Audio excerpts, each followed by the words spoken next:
This is cars, my guy.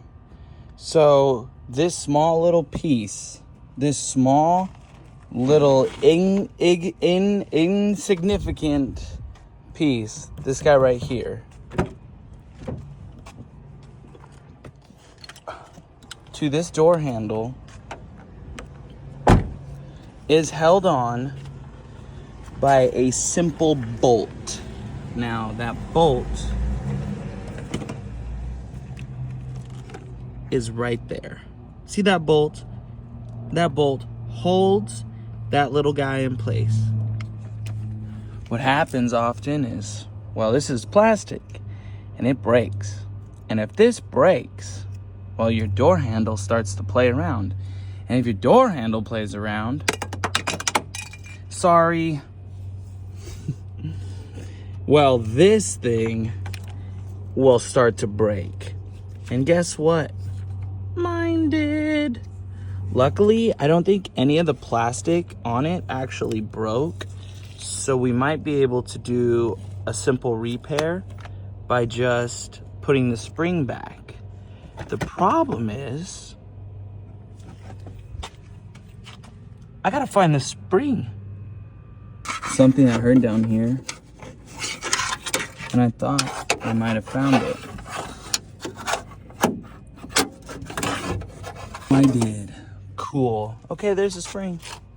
So now we gotta put the spring in sprung, and we done. And then my door will work again. Yeah. So right now, I'm trying to do my best to figure out how the spring is actually supposed to go in that little mechanism. So I'm going back and forth to see how it really sits in place. And honestly, it was pretty difficult to try to figure it out. And I wanted to make sure after I got it in place that the handle would actually work. And it did. Hell yeah, brother. Now, look, it's not the craziest. I am not at all like, hey, this will stay forever. Be careful, man. This is some janky stuff. And I would say just get a new one because it already broke on me. But I was able to re-put it back. So I'm going to be careful as I put it back in the car as best I can. So as I put it back, I'm going to need to be pretty gentle. I don't think anything too serious as long as I get every hole lined up. There's literally these 3 holes here for that back piece. One that slides in very easily, and that's this guy right here, and that holds this whole mechanism. And then as long as this is kind of seated in place correctly, I can easily drop down my piece of glass right here and seat it on there, tighten it up, and then just re-bolt all freaking, I don't know, 6 of these, 7 or 8 of these 10 millimeters all around, and I'll be done. So yeah, let's get to it. As I try to seat that bracket up in place, the first thing I try to do is get the door handle bolt semi-secure, then the 3 bolts on the side of the door, then the 2 8 millimeters that are inside. Now I try to attach the keypad. Now before I bolt everything up, I check to see if the door handle actually works and open and closes. Now I start to put all of the 10 millimeter bolts on, dress up the door a little bit, and then start to make sure that my window goes up and down, and we finish off by putting the door panel back. I didn't even think it was possible, but apparently it was possible. You saw it, we put it all back together. We put all the bolts back, the 10 millimeters all around, the 2 10 millimeters here, the 3 bolts underneath that are simple screws, everything top to bottom. We work up and down, lock, unlock, perfect, left, right.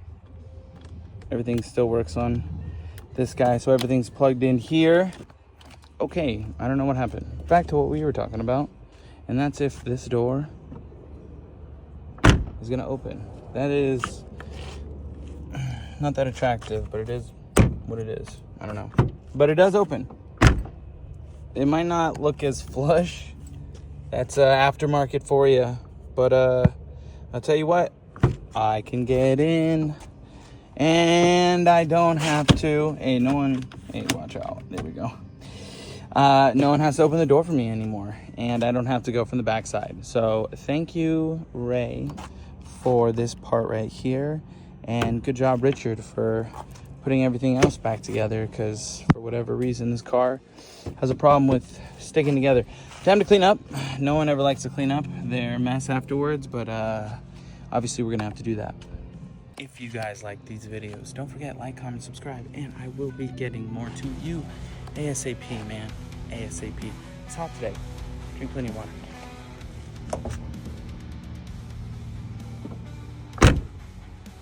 I don't know how to get that thing to kind of just stay in there a little bit more.